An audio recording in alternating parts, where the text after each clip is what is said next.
Right, for the people watching, never met you before, have I? Contacted you online, said do a podcast. Yeah. So this is about two people just who really don't know each other, but have the same mindset and vision about achieving whatever you want in life, and just come together and connect. So, tell me, why are you here? What did you do today? Well, I'm here because, just as you said, I'm somebody who's quite big on achieving my goals and just going straight into it and that. So yeah, that's why I'm here today. I came up to London originally just to get a few photo shoots done, submit myself to agents. Yeah. Is there not much opportunity in Scotland you live? Not really. No? Yeah. Just sheep and hills? Yeah, And a few pubs, yeah? So, do you do acting as well as modelling, or? Yes, I've done independent acting for like student films in the past, done some stuff in theatre as well. What's the big goal? What's the dream? Well, the dream is to just make this full-time, rather. So, modelling? Yes. So you want to be a full-time model, getting paid full-time. You want to be someone who travels around the world doing photo shoots for companies. Yeah. Like Top Man, Zara, those types of things. Oh, Yeah? very That's the open-minded, dream? Yeah? Yeah. How long have you had that dream for? Since I was about 9 years old, really. 9? Yeah. It's a long time. How old are you now? 19. 19? Yeah. Wow. 10 years. Yeah. Do you reckon you're going to get there? From what I'm seeing, I think, yeah, definitely. Do you know much about the law of attraction? I do. Tell me your take on the law of attraction. Well, I don't really believe it as what other people would believe it. I believe the law of attraction, sure, yes, if you have a certain mindset, if you think that you are able to achieve it, then you might as well. But I don't think it's that simple though. I think it also requires action. Absolutely. Law of attraction, Yeah. action, attract, action, attraction. The action is crucial to the whole point of the attraction. If you just think about it and know the knowledge, then it doesn't go anywhere. It's the action and the attraction. That's what it'll come together. Did you know that? Have you seen it like that before? Attract, That's a good way action. to put it. Yeah? Yeah. You can only attract what you want with the action.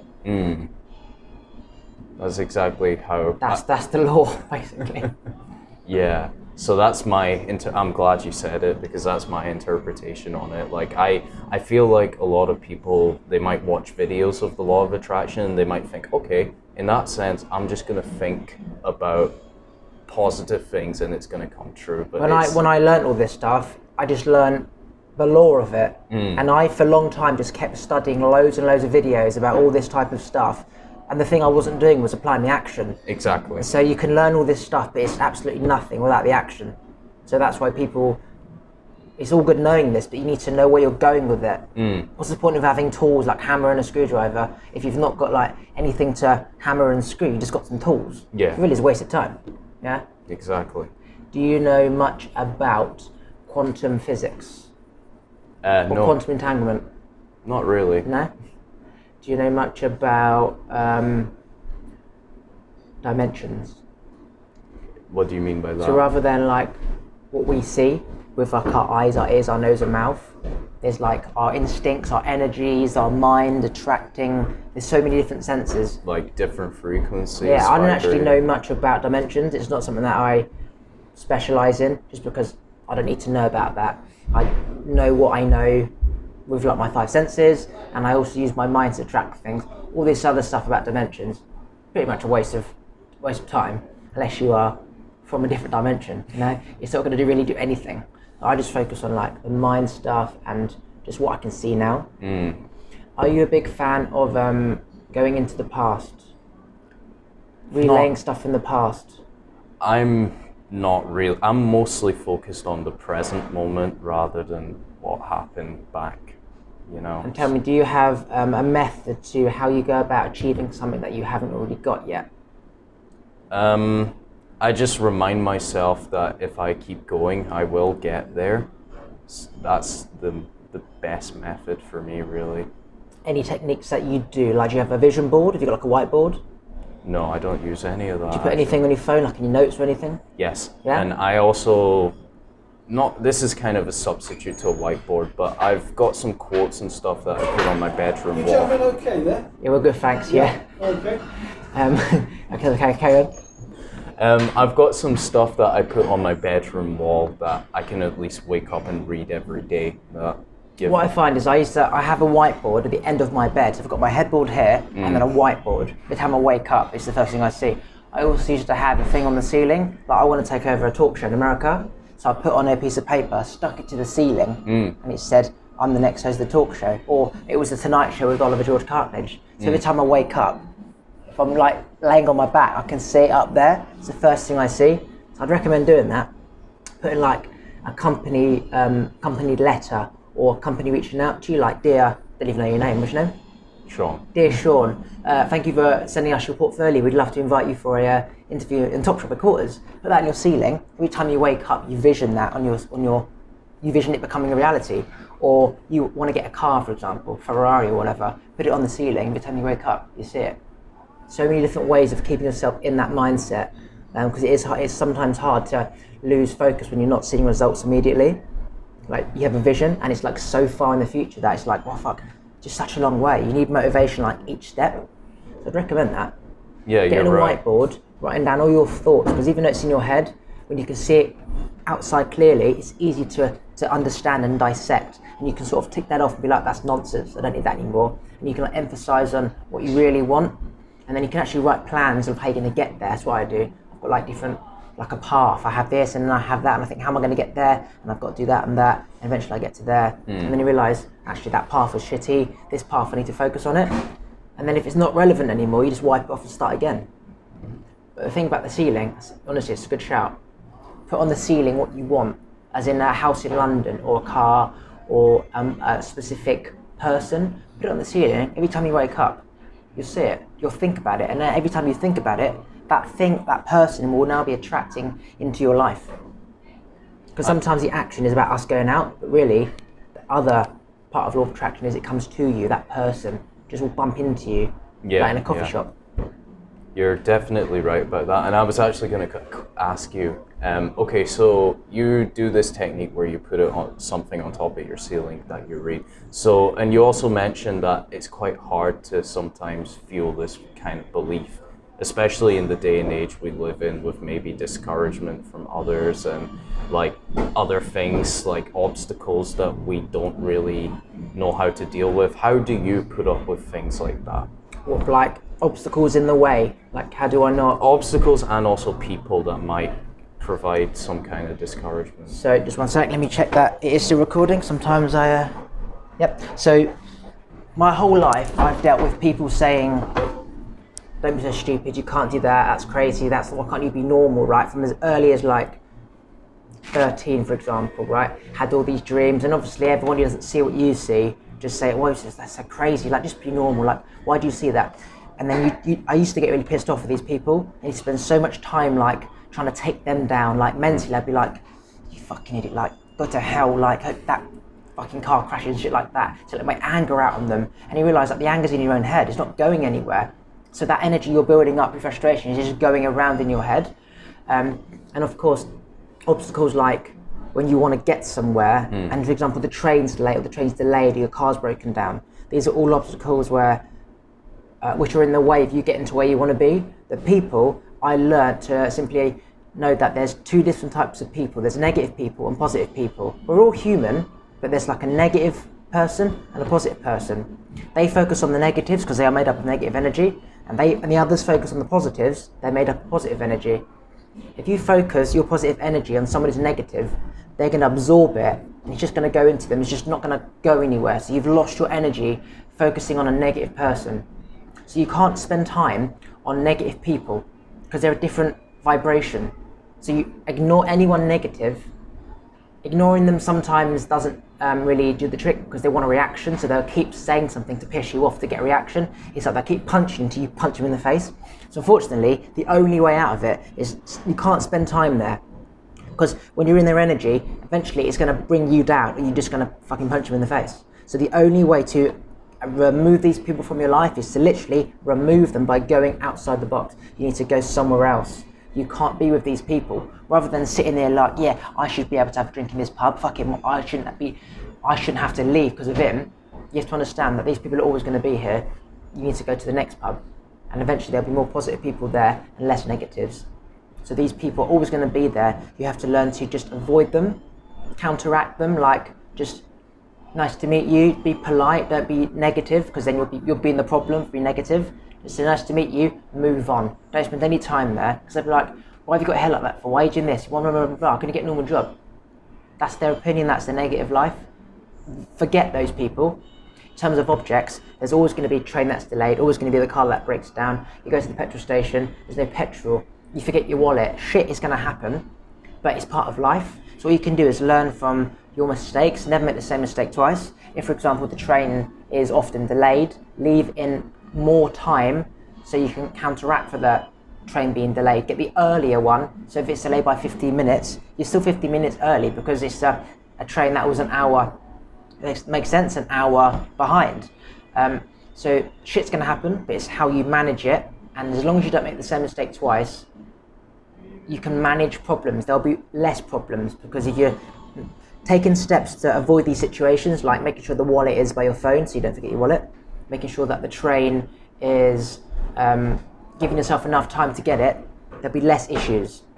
And then what I call obstacles. There's less issues, less obstacles, so now it's manageable and you feel like everything's falling into place. Because all these things that happen, it can bring you down, like trains delayed, fucks, they can't find my wallet, what's happening? It's just you're not managing the issues, or not taking into consideration the things that could happen in life, because it's going to happen regardless. It's life. This stuff is always going to happen. It's how you manage it. So I always leave an hour before. I always prepare for like traffic. It's raining, so I have to walk slower. I prepare for like every possible outcome of what could make me unaligned to where I'm going, just so I've got more chance of being aligned. So it's a constant battle. That's a good way to put it. So just basically embracing the reality of life is how to handle obstacles. For sure, definitely. And I also apply the same aspect to my life as well. Like I don't really see anything as terrible anymore, because I know that life is this unpredictable thing where you're going to come across stuff that you don't really, situations you don't want to be in. You're going to meet people that you don't really want to meet, but you just got to accept the reality of it, you know? Yeah, so I'm on board with you on that. Yeah. How do you go about managing issues that you don't want? Like, do you get pissed off and like blame the world, blame your friend for being late, or do you already have this understanding of this is going to happen and sort of just like flow around it and try not to focus too much time on it? Well, good question. I study, do you know the Greek philosophy, Stoicism? Never heard of it. Sounds like a Greek dish or something, some Italian, some food dish. It's also Italian as well. The Romans applied to it. So what Stoicism teaches is very much what you described, accepting the burden of life. So every morning when I wake up, I tell myself, I am going to encounter inconvenience, selfishness, arrogance. You do this every day, yeah? I tell myself this due to the offender's ignorance, that they do not know what is the difference between good and evil. They don't know, it's not their fault. Yes. They're just doing what comes natural to them. Yeah, exactly. If they're angry about whatever, it's just the natural thing to be angry at other people. It's not their fault. Yeah.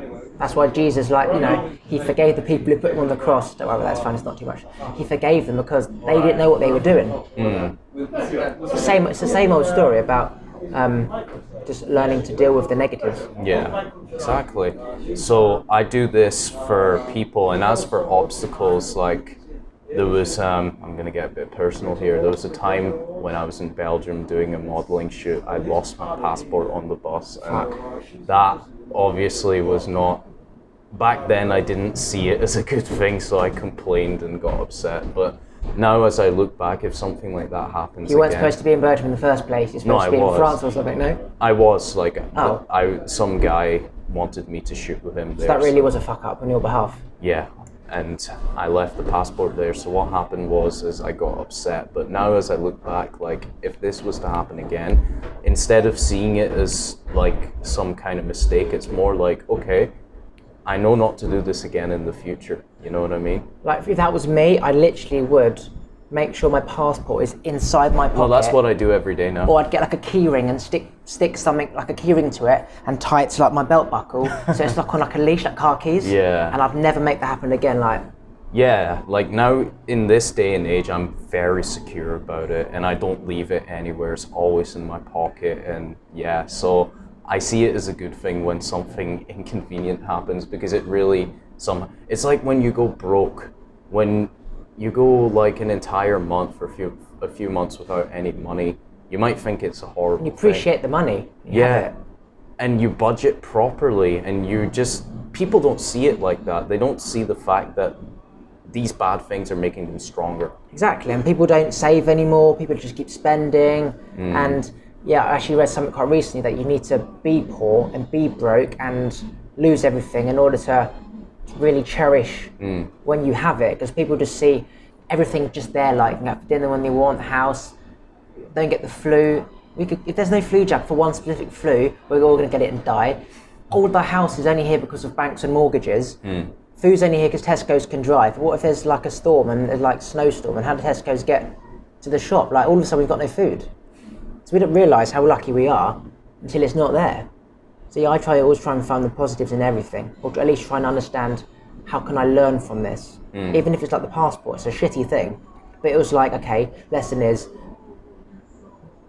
make sure that it's in a pocket or a bag, that it's not going to be lost. Like came to London last time and it was raining. The brolly was only like over me and like someone else, or it was only like covering there. So I needed to get a bigger brolly because I thought, well, if I'm in this situation again, I need a bigger brolly. So immediately went home, found a brolly online, and I've got the brolly in my bag. It's bigger than the one I had. It's smaller, it folds up, it's automatic. I had an issue immediately. I found a solution, which is I bought another brolly. Okay. That's actually quite good. Yeah, because if you don't, it's like cancer. If you don't cure it as soon as it becomes slightly cancerous, it's going to spread. It will spread unless you do something about it. There's no doubt about it. But in terms of next time, you have to understand why that cancer occurred. For example, eating a certain food, living under a electricity line. Remove yourself. That's the same as a negative person. Remove yourself from that pub where that negative person is, because they're not going anywhere. That electricity line isn't going anywhere. So the choice is, you have to go somewhere. Our ego wants to like not be told what to do, or why should I do it because they made me. And it's like, yeah, that's fine, but you've got to understand the realistic reality is that this person is a negative person. You are a very positive person. They're destroying you, your energy, whether you like it or not. It's a knowledgeable person will just like walk into a pub, feel the negative energy, and go out. Even if they have to go home, yeah, they ruin the night, but the reality is would you rather be in a pub with negative people being happy, or be at home watching Jonathan Ross? You know what I mean? Ross didn't have the night planned out, but it's much better than being in a negative pub. You know what I mean? For sure. And like, interestingly enough, a lot of people actually find it quite hard to distance themselves from negative people or to leave negative environments. Do you know why that might be? Like, is it some pressure that they might feel or something like that? It's a mixture. Basically, there's people who already have negative friends, so it's harder for them to find new friends because all of their friends are like half negative, half positive. If they literally want to become pure and enlightened and positive, they have to say goodbye to their half negative friends because they're still pulling them down and find new friends. And so then they have to realise, okay, well, I'm not very confident. How am I going to find new friends? Like, everyone's at work's the same. I can't go to the pub by myself, can't go to the club by myself, can't use Tinder or whatever because maybe it doesn't exist. How do they then get there? So it's easier just to stay. So if you've got negative people and you know they're not going to change, there's two options. Stay there, put up with all the negative nonsense, half of it, or understand that this is going to get worse and pull me down and create more issues for me. I have a choice. Yeah, I might not have any friends, but I will find friends because you trust the law of attraction, which is what you vision is you want. You just suddenly come across these new types of people and you'll be like, wow, such a negative, cancerous prick. And this person's a great, positive person. Why was I spending time with this person? He always used to moan about when I used to get new clothes. And this person's like, wow, man, I love your clothes. Where's it from? You know what I mean? Can't remember the question. Was that the answer? Yeah, the question was, you actually explained it really well. And I was just saying... I went off on one. I can't remember what the question was. What was it? It was about why is it hard for for people to distance themselves from negative things? Oh yeah, so if they're what they know, their familiarities of people, for example, is part negative, Yeah. then you go with what you know, unless you know instincts and trust nothing, trust the unknown, which not many people do. You go for what you're familiar with, familiar sounds, familiar taste, smell, restaurants, what you see. So it's familiarity. You can't get away from that because that's what you know. But if you understand the other part of life, you know, as in what you can't already see, the law of attraction, the third eye, then you can take that step. But many people don't know that, and so therefore they're going to be sucked back into that space. Does that make sense? Yeah, it does. Okay, well, so I'd imagine in your life, like you were not always, you didn't know about the law of attraction a few years back, and No. you didn't develop this way of seeing things. So what was your journey on, and what made you want to get into this? Yeah. So when I was 21, I came across like this video on YouTube, for example, just The Secret, right? Have you heard of The Secret? Yeah. Came across this video on YouTube, The Secret, and obviously the YouTube rabbit hole, which is the algorithm kicks in and it shows you this video, law of attraction, blah, blah, blah, blah. It shows all these types of videos. Before you know it, I'm watching an hour after hour after hour of all these videos all day, and whilst I'm sleeping. I used to charge my phone and let the videos play all through the night. I'd wake up thinking about certain things, just energy, numbers, like just all this stuff in my head. Obviously it's what I listen to during the night, and the brain can pick up stuff when it's sleeping even better than it can during the day, because when it's during the day there's distractions. At night time your brain's still. That's why they say you learn Chinese whilst you're sleeping, for example, because it's easier. But I used to listen to all this stuff during the night and wake up thinking about all this stuff. I had no idea why. Eventually you watch more of these videos and you just go down this massive, like, amazing rabbit hole of all this stuff. But before that, before 21, I fell in love. That fucked my head up, and I tried to understand, like, why didn't she want me? We were so close, and I went off on a spiritual. I was lost, and then I saw the videos. Before 21, well, I was seeing this girl for 1 year, so from say 20 to 21. At 20, for example, so 18 to 20, I was running my own business. I literally used to spend all night on my computer creating websites and just creating websites, loads and loads of websites. I was going to bed like 5 in the morning. Mum was getting up for work at 5 and I was going to bed. I was sleeping till 1. My dad would come home and be like, you got to get up, mate, get the fuck up. It's 1 in the afternoon. My clock was out of sync, but I was chasing like what I saw in my head. It wasn't going anywhere because it was just my head thinking of more ideas. It just like kept like, my brain was going berserk. Like my brain was overload. And so then I fell in love and I stopped thinking about all that stuff.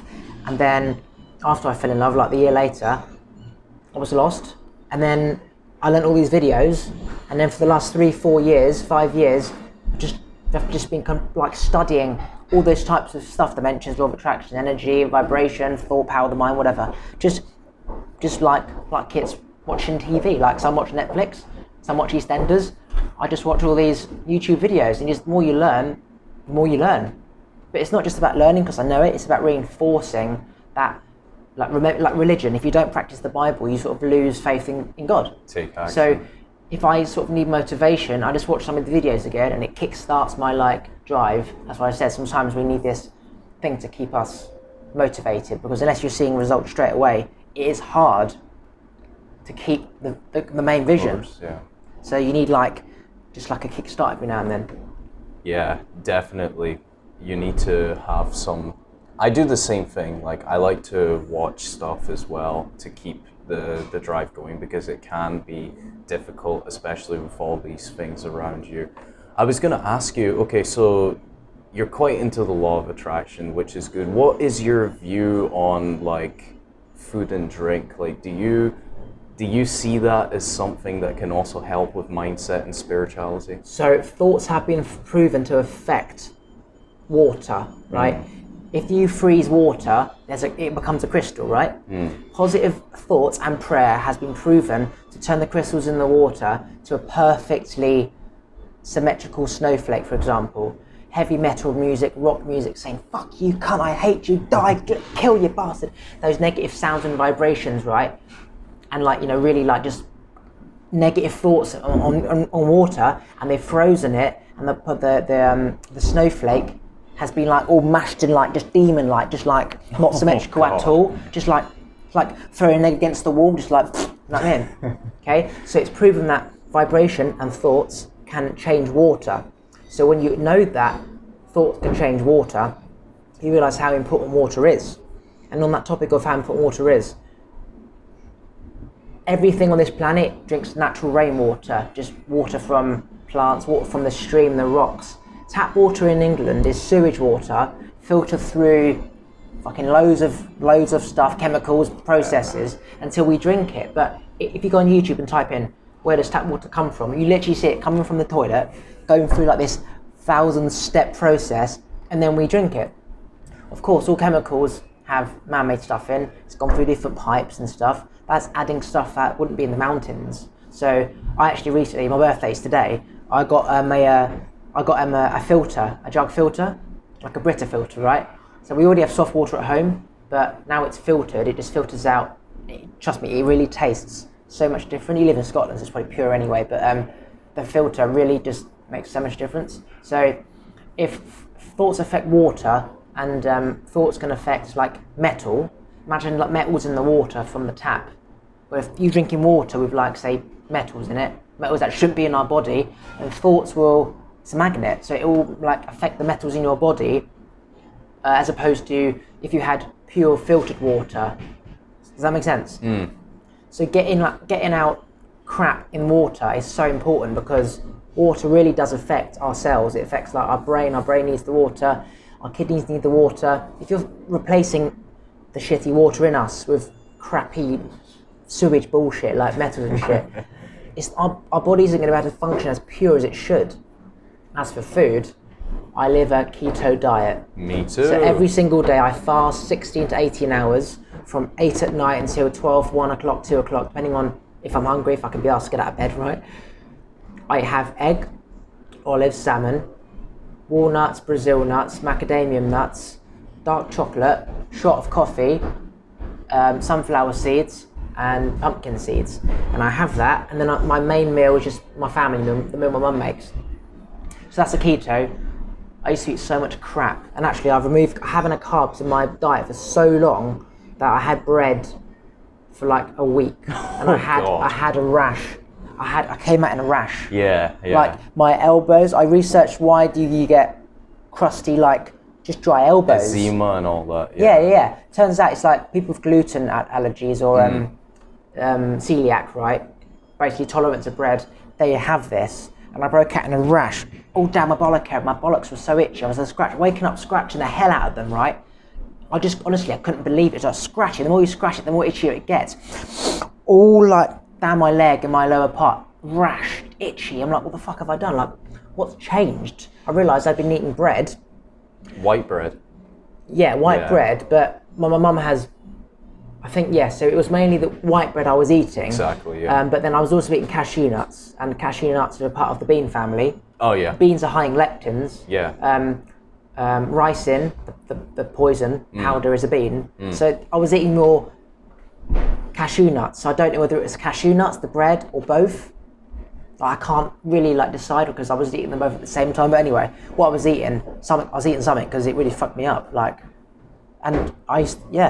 Was it cereals you were eating as well? I did eat some grain cereal, which I haven't had in a long time. Again, I was doing too much of cashews, bread and cereal. Yeah. So, but when I used to eat bread last year, a lot of bread, this was really bad. And then I stopped eating the bread and it went. So, but then again, I don't know whether I had cashews then. And I was eating a lot of those cereals. So again, need to do a little science experiment. It seems that these grains and the whole gluten thing, what it does to your gut is it causes it to leak. Yes, so absolutely. That's why your body will send some crazy signals if you're just going to overload on it. You heard of Dr. Gundry? No. You don't? No. Right, okay. So leaky gut, right? Dr. Gundry is someone I've learned all my stuff from. Everyone's pretty much getting diseases because they're eating foods which are penetrating through the gut, hence for the leaky gut thing, and it's getting into the rest of our body. Yeah. The gut is basically our skin inside out. Yeah. And these things are just getting through the gut into our body, and our immune is becoming hyper. Our immune's on defense, okay, we need to get the troops up because we've got a fucking load of shit coming through, right? And then you're just destroying issues inside, like diabetes, Crohn's disease. It's all from food. Cancer. And cancer, diabetes, all these things come from food. any disease comes from food. There's no things that are genetic. You don't get things from your parents, stroke, heart disease, dementia. These are stuff you're doing in your life right now. Genetics are created and changed by thought and environment. And most diseases, if not all of them, are created from what we put in our body, in from the gut, food. We eat so much shit these days. We eat anything and everything, and really we just come from apes in a tree, eating leaves, okay? Maybe having a bit of few salmon, having nuts. There was no like KFC and bloody bread and rice and chicken chow mein and shit. Like, it's nice, and if you have it ever so often, it's okay, but we are literally just consuming so much food all the time. Like, we're supposed to hunt, and once we're hunting, we burn off the energy from the past food until we find new food. Now we're just eating all the time. Like, we were smoking because we need something in our hand. We're just eating. That's why everyone's fat. Yeah, I was going to mention, like, I also practice intermittent fasting as well. I actually only eat once a day, so I'm on the extreme Sorry, you're so side. skinny. That's why I'm skinny, but yeah. Yeah, so I do this, I eat twice if I'm going to do something really productive. And I'm also low carbohydrate as well. I experimented with a carnivore diet before, where I just ate nothing but pretty meat. much don't eat carbs unless mum has like potato in them. Not carbs, carnivore. Oh. Yeah, with meat only, like a lion diet. Yeah, Joe Rogan mentioned about that. Yeah, Jordan I think he's Peterson. doing it right now for 28 days. He's just eating ill. Meat and He's liver just eating, and all that, Yeah, that's it, liver. Yeah. He's doing that because he knows someone who just eats steak. Yeah. And they are fine, but anyway, so did you Yeah, do so that? I did that, and then I went onto keto because like plants don't harm me. How did the meat thing go? How did you feel? Did you shit more? Did you like sleep better? Well, the first few days, I want this piece of steak. actually more diarrhea in the first Really? few days, but I lost a lot of weight, and Yeah, my Joe skin mentioned you had cleared diarrhea. as well because I had an acne issue. I had really bad acne. But no. Very bad. Yeah. And I realised now what I used to eat. I used to drink so much milk, so much bread. No wonder I had bad skin. And my sister said my skin's cleared up. Coincidentally, is it because I stopped eating carbs? Like, my face used to be really bad. Thing is, I feel like people in the keto community, they blame carbs too much. And carbs are not something to overeat, obviously. Like me, I'm always low carb, but I feel like carbs can be beneficial if you have an objective to use them. You know what I mean? Oh yeah, Like, for example, if you are a runner, of course. you need more energy. carbohydrates, and you might, and especially if you want to be a bodybuilder as well, you're most likely want to be in a more anabolic state just to kind of pack on more muscle. So some people in the keto community who say that carbs are evil and all that, it's not entirely correct. So, Based on the food thing, you said your skin cleared up. yeah, Just by eating just meat. yeah. How long for? I did that for just approximately 2 weeks and then stopped. And how often did you eat the meat? How often did you eat the meat? Only once every day, What time? 12 o'clock. How much meat did you have? What meat? A lot. I had some fish here, steaks, liver, and eggs. So I eat a huge meal basically every So it was day. pretty much cow beef. Yeah. And you felt good? After the diarrhea went, did you feel good? Yeah, I started to get into ketosis and adapt to it fully, and then I started obviously pooing normally and all that. Do you find that when you, because you're on a keto diet, your body burns energy through ketones in the liver? If I burns, don't yeah. eat, or I'm moving, but I haven't eaten for a while, do you get this metallic taste in your mouth? Describe it.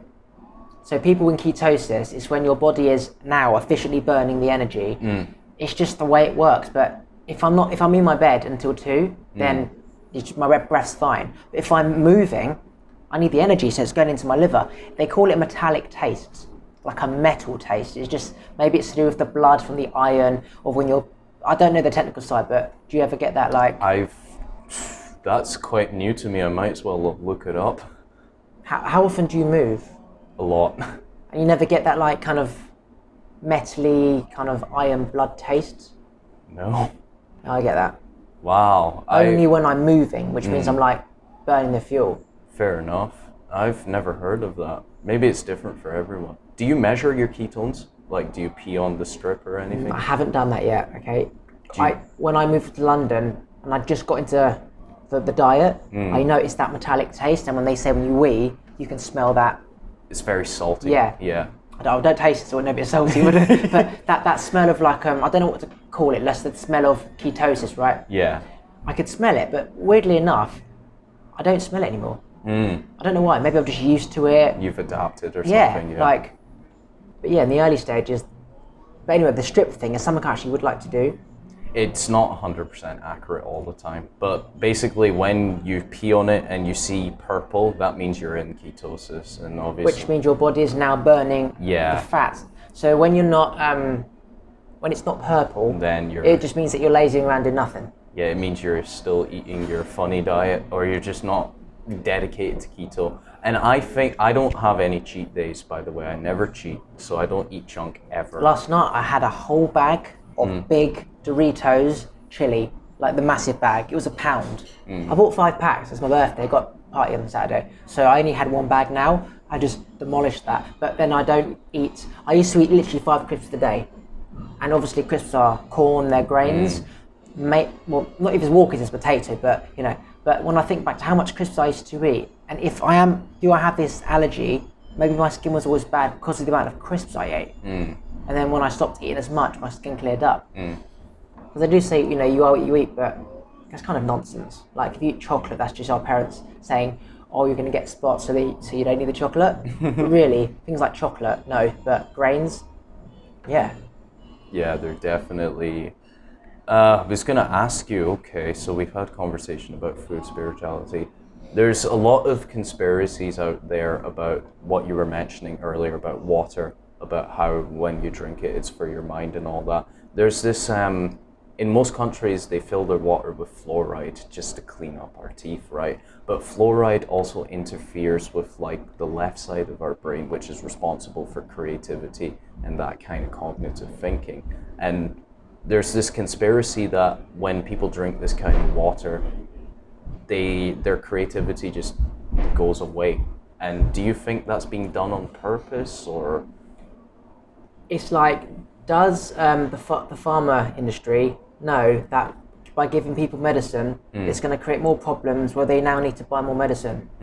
So is it a conscious decision to keep creating medicines, knowing that there's going to be issues, so you keep your profits up? Or do you want to help people, or is it both? Say for example, I'm watching Netflix, the flu thing at the moment, right? Where there's just university students who are coming up with like this universal flu, which just stops all flu. Okay, that's based on the passion, but they need money. So then a pharma industry comes in, gives them say like 5 million, but then they need to make the money back. And so they increase the prices, so that becomes about profit. So it's like, okay, people are gonna die because of it, do you care? And they're like, well, it's not my problem. Like I only did that for money, or I did it because I wanted to help people. Do I think that providing all this chlorine stuff is on purpose? If you don't have the chlorine, then you pretty much can't drink the water and everyone dies. So it's like, it's not just like one person in control of everything. Yeah, it's like different parts of the world, different places, different governments, different minds, different thoughts. Of course, yeah. It's like if you don't have chlorine in the water, for example, in Africa, people die. Yeah. So yes, it might be shitty for them, but it's either death or half water with chlorine. Yeah. At the same time, if you come to like England and stuff, we know that it's crucial to have clean water, so we can have a filter. Again, there's no like one master saying, if I give chlorine, humans will need me and I can provide water, and you know, I don't think it's that. But then again, it's like some big pharmaceutical companies, the boss may know exactly what's going on, he might not give a shit, he just wants his money. Another company, he may be a family man and want to, and might get it, but then he might, you know, it's a balance, it's not just this or that, it's not just like one God, like one new world order. No. It's nonsense. It's just, you see traits of things where you want to see them. I can't really say, because I could say in England, no, the chlorine's because we need it. But then say in Switzerland, where they have stream water, they might not need chlorine. So again, it's circumstantial. It's not just like all humans, all one government. It's not nothing to do with that. It's just there's fucking so many different ways of living. It's not just one. So, again, no, but possibly. You know what I mean? Like in India, for example, there could be one like chief Indian man who's specifically increasing the chlorine doses so they get ill, and then he provides medicine. Or there's so many other countries out there, like Chad and like, you know, Niger, whatever, you know? There's so many places, so you can't just represent all humans with that theory. You know what I mean? Yeah, because I've been coming across quite a lot of people who believe there's this one order of like government trying to get people killed or whatever. It's quite United Nations, possibly, but that's just like a few similar policies. But there's so many laws in every country. It's not just it's about people feeling controlled or having their control taken. That you obviously look to who's doing it, and you see police, which is government, and then you feel controlled, but you're not being controlled. Everyone's free to do whatever they want. No one's pulling strings. Follow the laws. Do whatever you wish. Yeah, that's true. But at the same time, when you think about it, like, we do have an established system, and there is this epidemic. I really wanted to speak a bit to you about this. There's this epidemic of depression and loneliness. If you look around, like, we have got like everything, I guess. Food is more available than it's ever have been. People are getting jobs. But everything our grandparents never had. Yeah, that, and for some reason they didn't even have heating. Just imagine winter. They get into their house, they get out the shower, and they've not got heating. And the log fire's downstairs, freezing. You go to bed, loads of blankets, freezing. We have it really easy. Anyway, carry on. Yeah, and a lot of people are just going really depressed now. And do you know why that might be? So, people are getting depressed. What is depression when you don't feel good? Why are people not feeling good? Many factors. Energy. So the people around them, if they're also not feeling good, you're going to become part of their energy, right? They say you are made up of the 5 people you spend the most time with. If you've got a negative, anxious person, you're just absorbing their energy, and their thoughts are becoming your thoughts, and you're going to now become anxious and depressed like them. Apart from that, food and drink. We're not eating the correct drinks. We're drinking fucking Red Bull, alcohol, milk, chocolate milkshake. All this shit is just not doing. It's not purifying our system. So now we've not got our organs and muscles haven't got what it needs to function. So now it's like we are weak because we're not able to remove the shit, basically. And then food. We're putting crap in our body, like Greg's sausage rolls, McDonald's, Chinese on the weekend, like cereals, bread, pasta, noodles, so much crap that's not supposed to be in our body. Yeah. But as I said, we're only supposed to have like bloody leaves and a few nuts. If you go back to like where we've actually come from, you know, like how we evolved from there, we just had that, and then we've just like exploded. So all this food, again, it's not providing our body with what it needs to feel good. And if everyone else is eating the same crap, and you're hanging with these people, and they have a takeaway, and you have a takeaway, MSG, bloody salt, sugar, you're just going to feel shit, aren't you?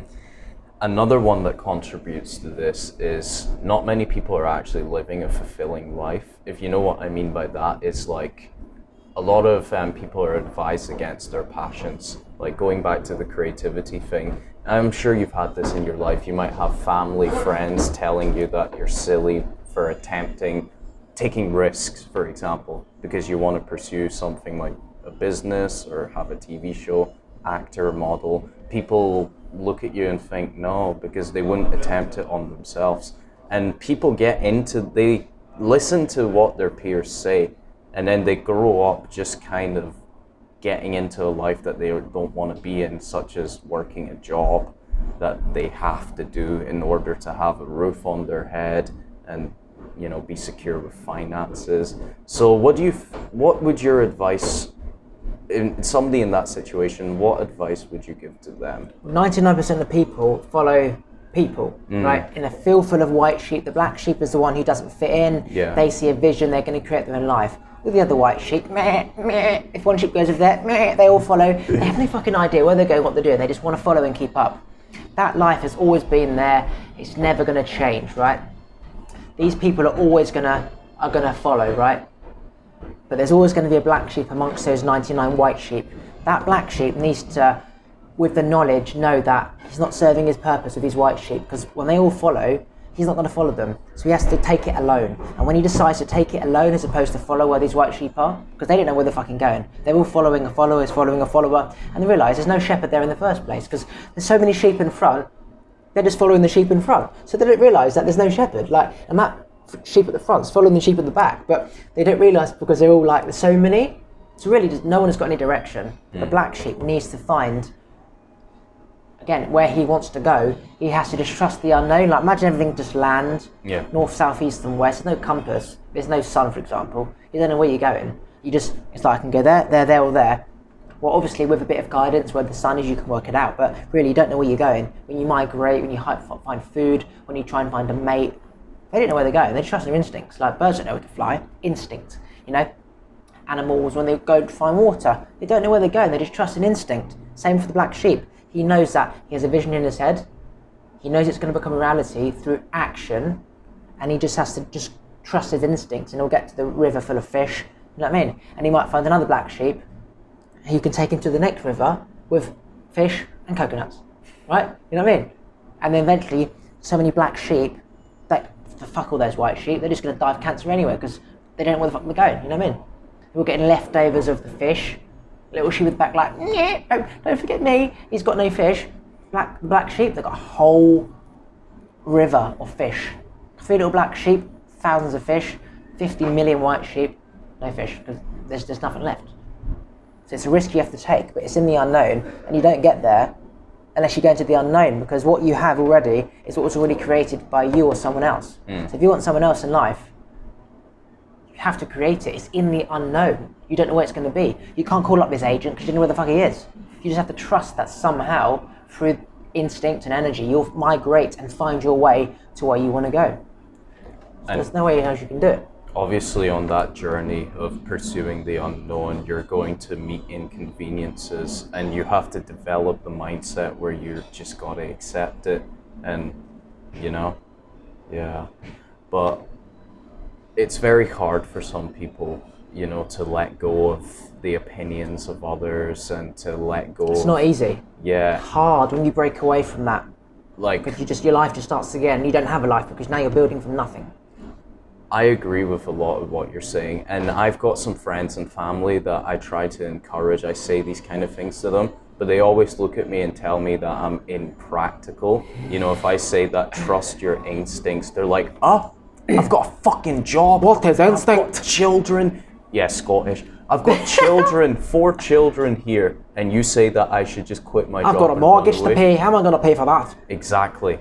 So when you're coming across somebody like that, do you just leave them to be a white sheep? In the younger days, I'd try and change their mindset, but you realise people can't change. You can't change people. If they ask you for help, they want to consider the possibility of change. Most people, they are part of the 99, they're set in their own ways. It's not just them who has to make the decision, it's their friends and their family who are all saying the same thing. They're thinking about what will they say. And so they've just completely dismissed what you're saying, because if they think their friend's going to say, you twats, why'd you lose your job? Family says, why'd you lose your job? Oh, fuck it, I'll just keep it. So you realise that if someone has that mindset, you can't change them. Just stay away, because you want to focus your energy on creating what you want, as opposed to trying to convince someone your way of thinking and knowing it's not going to go anywhere, because they've still got bills to pay, they've still got mortgage to pay, they've still got kids to pay. They can't just get up and do that. Unless they lose everything, they've got nothing to lose, then yeah. Apart from that, it's literally encoded in someone. You need to have the killer instinct you need to have the killer instinct to create something that's not there. Because if you don't have the killer instinct, you're just flow and mould. Coming down the pub tonight, yeah. Where are we going out tonight? Kebab event, oh, let's go. Yeah. I definitely agree with that. So you just would say just let them be, basically. If someone's on your page, speak to them, gain knowledge from them, enjoy their time. If someone's not on that page, you'll know instantly. You just know. Try and remove yourself from them as quick as you can. If they're waffling on about something, you can't be like, sorry, I've got to go because they're waffling on. But whilst you're there, you're picking up the vibration. They're negative energy. You can see on like a diagram, negative vibration, it's affecting you. Like if you had a router on a phone, the energy of the Wi-Fi is coming this direction. You'd see it going through you. And if you can see what it's doing to the cells in your body, you wouldn't be with that negative person, because he's destroying your cells, lowering your energy. So just try and get away from them, even if you can't verbally say, I've got to go, because you just have to find a way to get away. But at the same time, you can't be a people pleaser. So if you feel afraid to tell somebody the truth about, I don't want to be with you, or I don't want to be around you, how would you get around to that if you don't want to? So there's a way you do it, because Yeah. if it's not positive, they can see it as negative, but you're not negative, you're just neutralizing it. If someone's like negative or talking to you that you don't want to speak to because you're just two different people, just show appreciation to them as a human. Most people don't get other people who they don't know, for example, saying, nice to meet you, man, you're a nice guy. They never get that. So if you counteract them with like positive, like, nice to meet you, man, you're a nice guy, good luck, take care, hope it goes well, you've counteracted their negative thoughts about you if they can see you clearly don't want to speak to them. So you say, anyway, man, I've got to go, but good luck with the job, nice to meet you. Nice shoes, by the way, they're from Burton's. Oh, nice, yeah, cool. They leave on a high as opposed to this fucking idiot, like, wasting my time, fucking meh, meh, meh. So now you've created a way of getting out of it. Imagine that if you try and leave, it's obvious you don't want to speak to them. They'll bitch about you, blah, blah, blah, eagles from over there. Whereas if you say, look, mate, nice to speak to you, I've got to go, compliment them, nice top, where's it from, blah, blah, blah, hope your family goes well. They'll leave on a high, they'll smile, yeah, he's a nice guy, that guy. He's a nice guy. And they won't be like, negative, you know what I mean? There's a way you do it. Imagine you're a celebrity, there's a way that they get at situations. You can't be like, I've got to go, can't do a photo. There's a way that they do it. And it's often like, nice hair, mate, enjoy your day. So you didn't have a chance to speak because he's already turned around. Yeah. Because he complimented you, you know, can't be like, fucking cunt, because he complimented your hair. So now it's like that negative thought is counteracted with a positive feeling. It's a good way to look at But it. it's how you do it. Yeah. It's all psychology, that is psychology. That's not energy, because psychology is about understanding human behaviour. Yeah. Humans just want to be like pleased and complimented. Even if it's bullshit, even if you know that's a shitty top, it doesn't matter.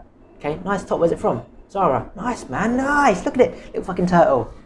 It doesn't matter whether you like it or not, or you're from Zara. He doesn't, he's thinking it's bloody top shop, but he doesn't care because you're complimenting him. And it's not him, it's the top. Nothing to do with him, anyone could wear it. Fair enough. That's a good way to put it. And I definitely agree with, like, I think everybody should, even though they might not be interested, but like learn some aspects of psychology just so they can get to understand people a little bit more. And if you're having interactions in your life that might be negative, instead of reacting terribly, at least if you study a little bit of that, you might know how to get out of it, you know what I mean? Oh yeah. So what, do you think that everybody should take some sort of interest in it, or? Again, it's like saying everyone should eat healthy, everyone should Which they would. drink water. It's like there's 99% of people okay, are negative. The 1% is positive. When you say, do you think people, we're all one race in terms of human. We're different people, like we're different mindsets and vibrations. So all people, we can't be focusing on the negatives, because yes, humanity as a whole, yes, people, everyone. The reality is that they're not going to do that. So therefore, should the negatives, absolutely, are they going to? No. Should the positives, yes. Are they likely to listen to you and do it? Potentially. Not necessarily yes. Or they might do it later on in their life. So the positive people absolutely should follow the whole path of, diet, mindset, meditation, love, happiness, forgiveness, whatever, because they're just being in harmony with life. Whereas all that, you're wasting your time. Telling a negative person about that, you might as well speak to a fucking tree. Okay. Because the tree will absorb your energy and you'll get some energy back from it. That negative person, it will go into him, you'll get nothing back. So actually, you talk to the tree, okay? That negative person, you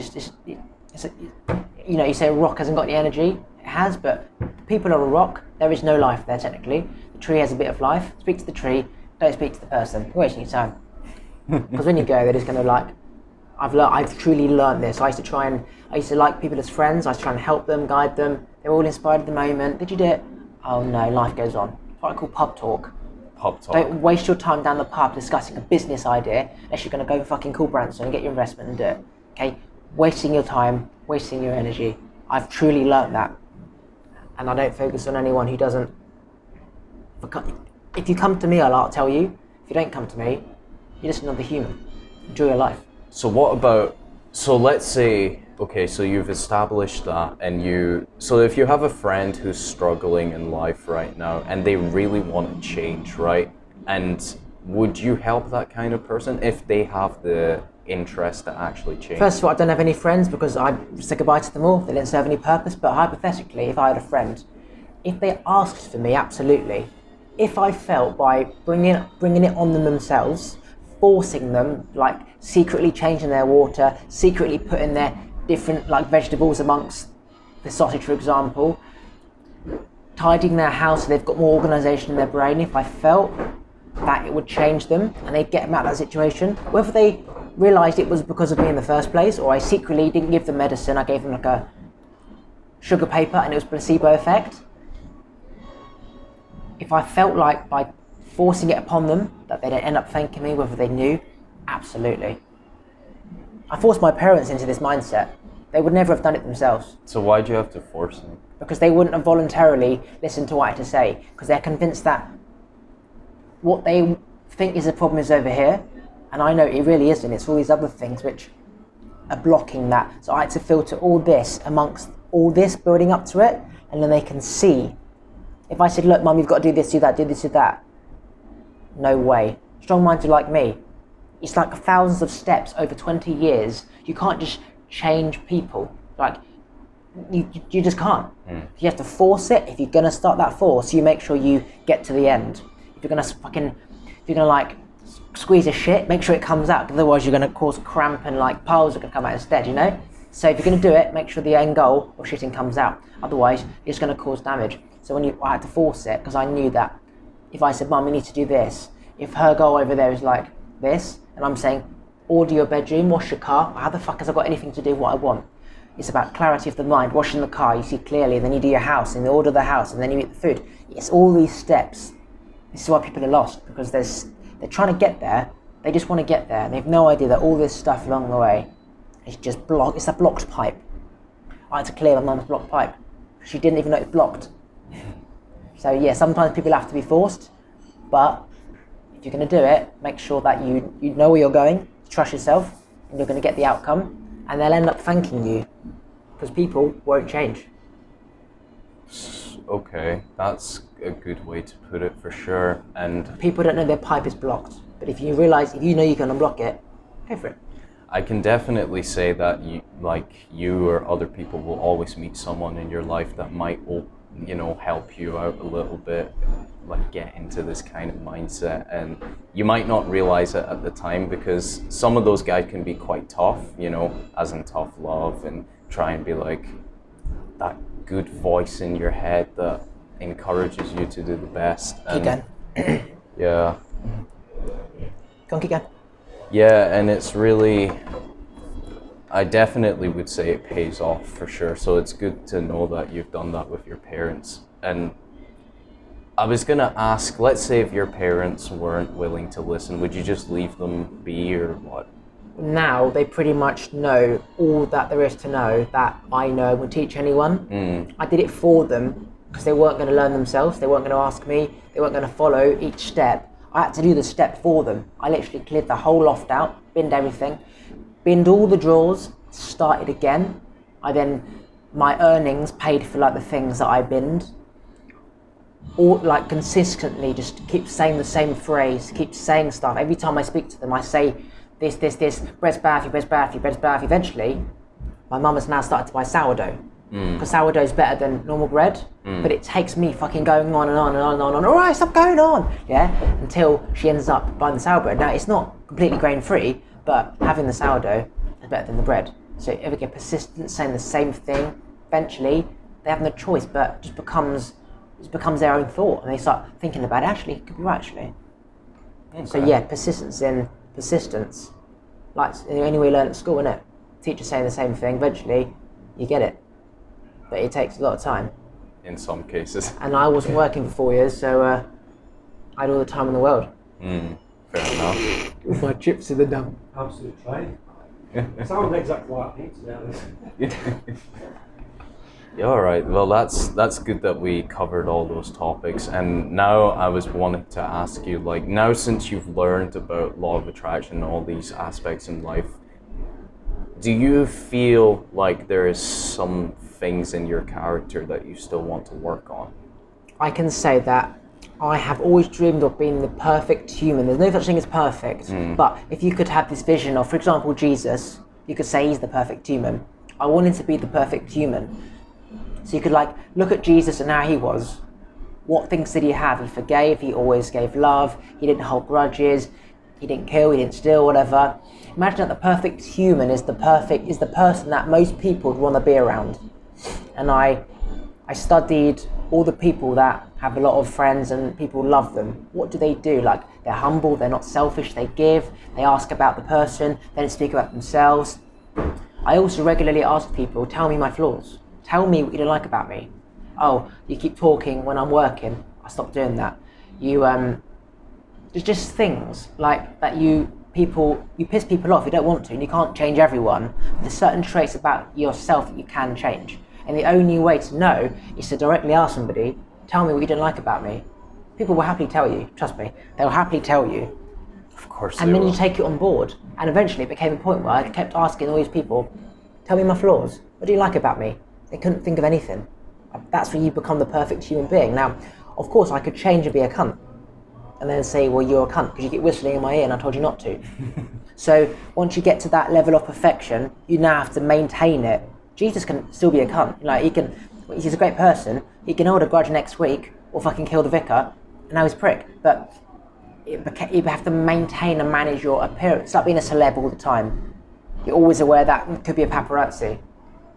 But in terms, it's not that thinking that there's a paparazzi is the same as you being aware of how you're impacting others by your actions. If you're at the bar sniffing and farting, that's going to piss people off. So go outside and fart, don't sniff in his ear. You know, simple things like that. You become more in harmony with people. I forgot your question. It was about like working on your flaws. I was asking you like what in your Best thing to do to get immediate feedback is to ask your friends and family what they like about me, what can I improve on, what pisses me off. And Definitely. they will tell you directly. They'll say, when you have a shower, you always leave your boxes on the floor. Or you leave the towel on the floor. That pisses me off. Sorry, Mum, I'll make better effort. I used to do that. And eventually I realised, why is it my mum's job to pick up the towel? There's a fucking wash bin there and I just put it on the floor. Why can't I put it in the wash bin? Why should she have to pick it up? You're definitely right about that. And it's just about changing the patterns. And I agree, but there's one thing I want to throw in there, like, you definitely, yeah, sure, you can ask people about what their opinions on your character is, but at the same time, you've got to understand that everybody has their own perspective. Oh yeah, not everyone's right. Yeah. As a wise person, you don't just take what they're saying as Bible, as fact, as gospel.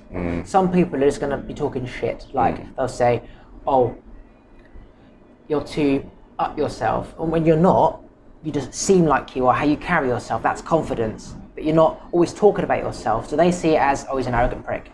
Well, you're not. It's just you're a confident person. He doesn't like you. So yeah, you disregard that knowledge. But if someone says, you know, like you when someone's talking, you always talk before they finish. That's a trait you can take on board. I learned to listen because I used to always speak. So that was something I had to learn. Like, let people finish, because when they're speaking, you get a thought in your head and you want to like cut in. And now you're not focusing on that person speaking. You're now focusing on the mending, so you can say what you're going to say. So now you just have to engage, listen, and then realise that thought was irrelevant. Like, you won't even remember the thought. You know what I mean? It's just stuff like that. And you won't learn until you ask people. Because you don't know. And they're not going to tell you a negative thing about yourself, because it's just not nice. Do you believe that everybody's capable of change? Scientifically, no. As I said, the negative people are never going to change. They're just not going to change. But what about if they had the necessity If and I tools? forced them out, bought them a house, there's no mortgage, they can choose their correct job as opposed to, oh, I need to stay in this job. If I paid off their kids' tuition, gave them years worth of food, mentored him every single day, changed his wife, because his wife's part of the mindset, could I get them into this dimension? 100%. It's like I did with my parents. I had to change both of them, because I couldn't tell my mum this because my dad would be out of sync. Same, I couldn't tell my dad because my mum would be out of sync.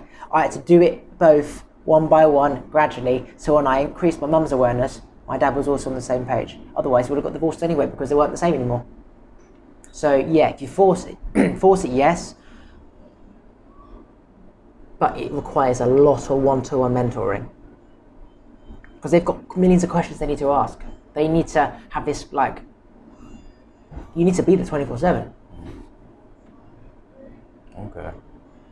Yeah, so I tend to believe that if people had the tools and necessities, they could definitely change, because there was a time in my life where I was also, well, I was always different. Like when I was going to school, I was always getting thrown out and just not really following the same path as everyone else. But at the same time, like going into this depression and having anxieties like other people do, I believed for a very long time that change was just not possible for me, but it was, and I wasn't even really surrounded in an environment, or I didn't really have anybody that encouraged it on me. So that's why I have this belief that people can change. I believe that the norm, the negative can change if they lose everything and start again. If you leave school, get a job, get a flat, get a dog, get a kid, get a whatever, it's hard to reset. So they can't, you're not going to change that pattern. They literally have to go back and start again. But if they lose everything, for example, now they have the choice of change, and they'll be more receptive to listening to change because they've got nothing to lose. So in that situation, you could say at your loneliest point, you are open to change. But if you just got a job and went, fucking got a mortgage and a house and a girlfriend or whatever, and then you were lost and lonely and depressed, and I was saying this to you, it's a long step back to put this into action. You're probably going to stay where you are. And then a midlife crisis would happen ultimately, and then you'd restart and learn and change. But I believe that you need to collapse in order to build again. People who have been built like, say, 4-story building, you teach them this, they're not going to change. If you study the people, they haven't changed at, say, 4th, 5th, 5th level. But when they lose everything, absolutely they change. They have a choice. That's interesting to know. So it's all right. Well, It is true that. You need to go, yeah? yeah. Thanks for the podcast. No worries. You have to go look for that start wrapping up. But that's just how I